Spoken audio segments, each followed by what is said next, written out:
بسم اللہ الرحمن الرحیم۔ السلام علیکم پیارے بہن بھائیوں، جو سامنے آپ کو پودا نظر آ رہا ہے یہ عام زبان میں اس کو کرہی کا پودا کہتے ہیں، اور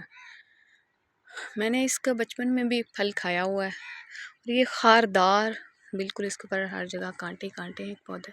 اور دیکھیں کہ یہ اب اس کے اوپر جو ہے نا یہ پھل لگا ہوا ہے جو کہ پک چکا ہے، یعنی کھانے کے قابل ہے۔ اور میں نے اپنے بڑوں کو بھی یہ توڑ کے کھاتے دیکھا، آج سالوں بعد مجھے دوبارہ اس طرح، کیونکہ اب تو یہ پودے بھی بہت ہی زیادہ کم رہ چکے ہیں، اتنے زیادہ نہیں ہیں، کہیں کہیں ملتے ہیں آپ کو، اور زیادہ تر یہ صحرا میں پائے جاتے ہیں۔ تو یہ ایک پودا ہے، اور جس کے اوپر اگر آپ دیکھیں تو بالکل سرخ سرخ یہ جو لگے ہوئے بیری کی طرح کے چھوٹے چھوٹے گول گول سے، اس کو ڈیلے بھی بولتے ہیں۔ ان کا آپ لوگوں نے بازار میں اچار بھی دیکھا ہوگا، لیکن پکے تو شاید پتہ نہیں کسی بہن بھائی نے کبھی کھائے ہوں یا نہ کھائے ہوں۔ تو یہ دیکھیں جی، اب یہ اس کا پھل جو ہے اس کے اوپر پک چکا ہے، تو اب پرندے بھی اس کو توڑ کے کھاتے ہیں۔ میں حیران ہوں کہ اللہ پاک نے اس خاردار پودے کے اوپر بھی کیسے پھل لگا دیا، اور پھر اس کو جو ہے نا پرندے بھی آ کے کھاتے ہیں، اور کبھی کبھی کوئی انسان بھی توڑ کے کھاتا ہے اسے، اور کچا جو ہے اس کو توڑ کے موسٹلی لوگ اس کا اچار بناتے ہیں۔ یہ ایک اور اسی طرح کا بڑا سارا پودا ہے، اور اس کے اوپر پھل بھی پھر کافی سارا لگا ہوا۔ یہ قریب سے شاید میں کچھ آپ لوگوں کو دکھا سکوں، لیکن خیر یہ توڑا تو نہیں جا سکتا۔ بہرحال یہ گربتا بھی ہے، اس کے اندر بیج نما بھی ہوتا ہے، اور پرندے بھی اس کو جو ہے نا کھاتے ہیں۔ یہ بہت بڑا درخت ہے، اور میں نے یہ بھی اپنے بڑوں سے سنا تھا کہ اس درخت کی جو لکڑی ہے وہ بھی یہ بہت بڑا ہو جاتا ہے، اور اس درخت کی لکڑی بڑی کارآمد ہوتی ہے، اور کارآمد سے مراد کہ یہ جو ہے نا جہاں لگائی جائے تو وہاں اس لکڑی کو دیمک نہیں کھاتی۔ تو اس کے اوپر جو لگا ہوا ہے تو دیکھیں وہ بہت بڑا بڑا، اور یہ بہت زیادہ بھی ہے، تو یہ والا جو ہے آئی تھنک سو کہ یہ اب اچار ڈالنے کے قابل بھی ہے۔ یہ دیکھیں جی سامنے ایک اور بھی اس طرح کا پودا آ گیا، کیونکہ یہ یہاں تھوڑا سا جو ہے نا صحرا کا علاقہ بھی پڑا ہوا ہے، تھوڑے سے ٹیلے یعنی ریتلی مٹی ہے جس کے اوپر یہ پودے ہوتے ہیں۔ تو اس کے اوپر دیکھیں، اس کے اوپر بہت زیادہ پھل لگا ہوا ہے، اور یہ پکا ہوا بھی ہے، کافی اونچا اونچا ہے۔ اللہ کی شان ہے، جس چیز پہ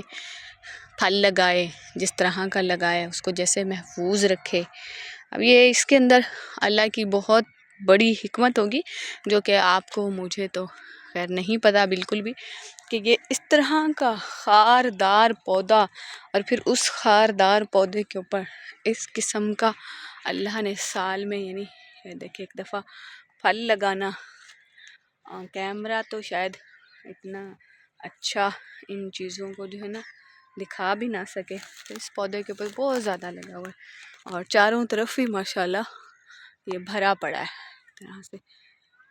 تو بس مجھے کچھ کبھی جب اللہ رب العزت موقع عطا فرماتے ہیں تو میری کوشش ہوتی ہے کہ میں جو ہے نا کسی قدرتی چیز کو دیکھوں، خاص طور پہ جو میدان کو،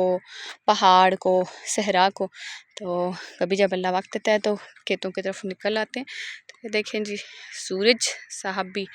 آنکھ مچولی ہی کریں، بس یہ اب ڈوبنے ہی والا ہے۔ تو مجھے شوق ہوتا ہے کہ جب میرے گھر کے افراد باہر کھیتوں میں کام کر رہے ہوں تو میں ان کو دیکھوں، وہ دیکھیں جی وہ پیاری پیاری چڑیاں جو ہے نا وہ اڑتی ہوئی کبھی کس درخت پہ جاتی ہیں، کبھی کس پہ، اس میں شاید وہ نظر تو نہ آ رہی ہوں، لیکن تھوڑی بہت ہی شاید کی آوازیں سنائی دے رہی ہوں۔ تو اب دیکھیں وہ وہیں ادھر بھی کچھ کرہیں کے ہی پودے ہیں جن کے اوپر جو ہے نا انہوں نے ایک طرح کا بسیرا کیا ہوا ہے وہاں پہ۔ وہ سامنے جی ہر ایک بندہ جو ہے نا اپنا پانی شانی لگا رہا ہے، اور آگے چل کے پھر میں آپ کو دکھاتی ہوں کہ آج بگلوں کی بھی عید ہوئی ہے۔ یہ دیکھیں ہرے بھرے کھیت ماشاءاللہ، کہیں گندم لگی ہوئی ہے، اور کہیں یہ جیسے چھوٹے چھوٹے پودے ہیں، ابھی تو یہ سرسوں لگا ہوا ہے، کہیں گھاس لگا ہوا ہے، اور یہ دیکھیں اس زمین میں پانی لگا ہوا ہے۔ تو کہتے ہیں کہ اللہ نے جو دنیا بنائی ہے بہت پیاری رنگا رنگ دنیا بنائی ہے، کہیں سبزہ، کہیں پہاڑ، کہیں صحرا، کہیں دریا، کہیں نہریں، کہیں چھوٹے کھالے، کہیں درخت. تو اللہ کی شان ہے. اور کسی نے کیا خوب کہا تھا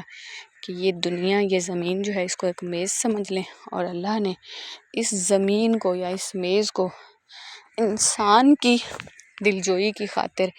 رنگا رنگ قسم کی چیزوں سے سجا دیا ہے، بھر دیا ہے کہ میرا بندہ جو ہے اس سارے اس سے محظوظ ہو، لطف اندوز ہو. تو بس وہ بندہ ہی ہے کہ ناشکرہ ہے. یہ دیکھیں، یہ جی سارا سرسوں اور گھاس ہے. تو یہ ابھی گندم جو ہے بہت چھوٹی ہے، اس لیے کوئی زیادہ نظر نہیں آ رہی. اور وہ سامنے جی دیکھیں کہ وہ تھوڑی بڑی ہے، اور آج اس میں پانی لگایا جا رہا ہے، اور بگلے ہی بگلے ہیں. تو دیکھیں وہ گھر کے سب بندے لگے ہوئے ہیں پانی لگانے پہ، کیونکہ یہ کچے کھالے ہوتے ہیں تو ان سے پانی ظاہر ہے پھر گرنے کے خدشہ زیادہ ہوتا ہے. یعنی یہ کھالے مٹی جو ہے گر جاتی ہے اور پانی بہہ جاتا ہے. تو اس لیے پھر جس کا بھی کھیت ہوتا ہے، جس کی باری ہوتی ہے، ان سب کو پھر مل کے کام کرنا پڑتا ہے، اور محنت سے پھر اس پانی کو بچا کے اپنے کھیت تک پہنچایا جاتا ہے. تو یہ دیکھیں جی، یہ آج بگلوں کی عید ہوئی ہے، کیونکہ سنا یہی ہے کہ جب پانی لگتا ہے تو زمین سے جو ہے نا وہ جو ارتھ وارمز ہوتے ہیں وہ نکلتے ہیں، اور یہ جو بگلے ہیں پھر ان کی وہ خوراک ہوتے ہیں، یہ بڑے مزے سے کھاتے ہیں. تو آج یہ کوے بھی دیکھے بہت زیادہ آئے ہوئے ہیں.